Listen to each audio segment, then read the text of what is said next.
बच्चों, आज हम एक बहुत ही अच्छी कविता की व्याख्या आपके सामने प्रस्तुत करेंगे और आप सुनोगे या समझोगे तो आपको पुरानी याद आएगी, यानी अंग्रेजों के समय की याद आएगी। उसी से रिलेटेड आज हम उस कविता की व्याख्या करेंगे। वो कविता है तोप। कवि वीरेन डंगवाल, इसके कवि जो हैं कवि वीरेन डंगवाल जी हैं। तो आइए देरी ना करते हुए हम कविता को भी पढ़ते हैं और उसकी व्याख्या भी करते हैं। तो कवि पहले पद में क्या लिखा है? कंपनी बाग के मुहाने पर धर रखी गई यह 1857 की तोप, इसकी होती है बड़ी संभाल, विरासत में मिले कंपनी बाग की तरह साल में चमकाई जाती है 2 बार।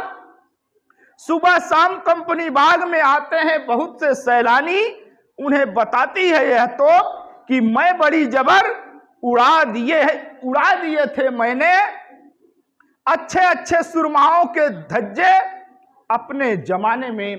अब यहाँ कवि उस 1857 की तोप का वर्णन कर रहा है, जो तोप अंग्रेजों द्वारा बनाई गई थी। और वो अंग्रेजों द्वारा जो तोप बनाई गई थी आज भी प्रयागराज के कंपनी गार्डन में रखी गई है।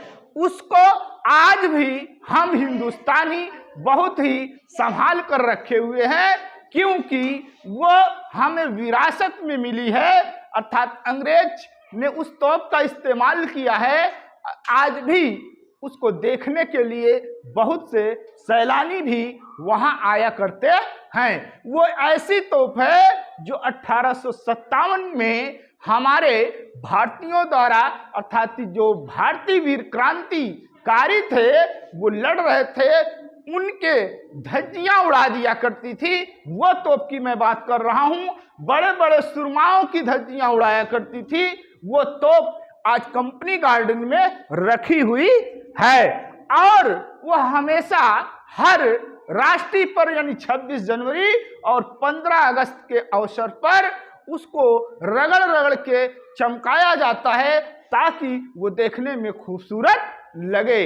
और उसको कलर पेंट भी कर देते हैं कुछ लोग, और बहुत सारे लोग वहाँ कंपनी गार्डन में आते हैं उसको देखने के लिए। और कंपनी गार्डन छोटा सा नहीं है, बहुत काफ़ी बड़ा है। और उसमें हमेशा जो है घूमने टहलने के लिए इलाहाबाद के निवासी या इलाहाबाद के लोग आया जाया करते हैं। आज भी वहाँ पर सुबह शाम भीड़ रहती है। इस प्रकार से वो कंपनी गार्डन जहां चंद्रशेखर आजाद ने अपने आप को गोली मार लिया था या अपने आप को बलिदान वीरगति को प्राप्त हुए थे, वो स्थान है। ऐसे स्थान का वर्णन कवि वीरेन डंगवाल कर रहे हैं कि वो तोप 1857 की है। ऐसी तोप है जो 1857 में भारतीय क्रांतिकारी वीरों की धज्जियां उड़ा दिया करती थी। आज वो कंपनी गार्डन में वैसे ही रखी हुई है। उसको भारतीय आज भी संभाल कर रखे हुए हैं। तो आइए अगले पद में देखते हैं कवि क्या कहता है।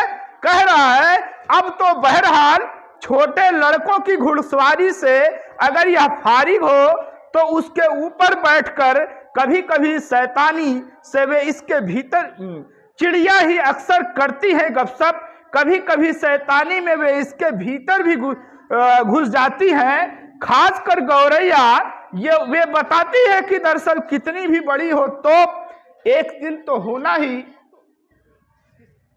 चिड़िया ही अक्सर करती हैं गपशप, कभी शैतानी में वे इसके भीतर भी घुस जाती हैं। खासकर गौरैये वे बताती हैं कि दरअसल कितनी भी बड़ी हो तो एक दिन तो होना ही है इसका मुंह बंद। तो ये मेन पॉइंट है जो कवि अपने विचार और भाव को दिखाना चाहता है। वो लास्ट वाली लाइन में आया हुआ है कि एक दिन तो होना ही है इसका मुंह बंद। इसी पॉइंट पर लेकर के कवि ने इस तोप कविता की रचना की है। तो आइए देखते हैं इसकी क्या व्याख्या होगी।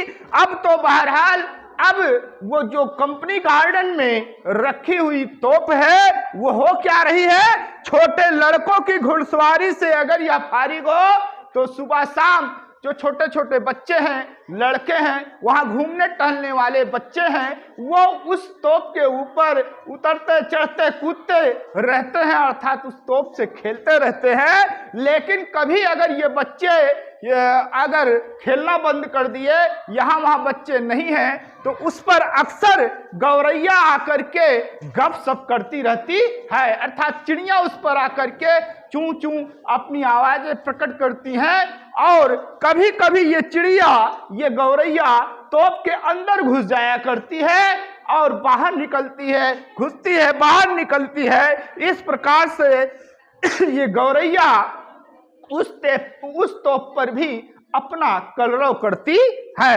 वे बताती है कि दरअसल कितनी भी बड़ी हो तोप, अर्थात वे बच्चे जो खेल रहे हैं वे, और वे गौरैया, एक छोटी सी गौरैया चिड़िया, वो बता रही है कि कितनी बड़ी हो तोप, चाहे कितना बड़ा उसका वो हो। कहने का तात्पर्य है कि तोप जो बड़े बड़े सुरमाओं की धज्जियां उड़ा दिया करती थी, जो बड़े बड़े क्रांतिकारियों के को बलि चढ़ गई उस तोप के द्वारा, ऐसी तोप जो कंपनी गार्डन में रखी हुई है, वो चिड़िया उस पर व्यंग करती है कि तुम कितने भी बड़े रहे हो अपने जमाने में, लेकिन एक दिन तुम्हारा मुंह बंद होना ही था, और वो यही समय है कि आज तुम्हारा मुंह बंद है और हम लोग इस पर कलरव कर रहे हैं। यहाँ तक कि उस पर चिड़िया बीट भी कर देती हैं, सालों साल उस पर गंदगी बैठी रहती है। लेकिन जब 15 अगस्त और 26 जनवरी आती है तो उस समय हमारे जो वहाँ के कर्मचारी हैं उसको सफाई करते हैं, यानी कंपनी गार्डन को भी सजाते हैं, ताकि जो बाहर से आने वाले लोग हैं वो अच्छा और सुंदर देख पाएं। तो ये कविता केवल और केवल यही भाव प्रकट करती है कि अपने आप को कितना भी बड़ा कोई भी समझता हो, एक दिन उसका मुंह बंद हो जाया करता है। अर्थात 1947 के बाद जब हमको आज़ादी मिली तो उस तोप का मुंह बंद हो गया। अर्थात ये कह लीजिए कि वही तोप जो बड़े बड़े सुरमाओं की धज्जियां उड़ाया करती थी, आज़ादी के बाद उसके मुंह में ताला लग गया, आज वो किसी काम की नहीं रह गई है।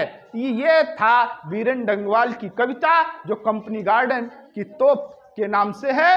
तो आइए बच्चों, हमारे चैनल को सब्सक्राइब, लाइक और शेयर कीजिए। धन्यवाद।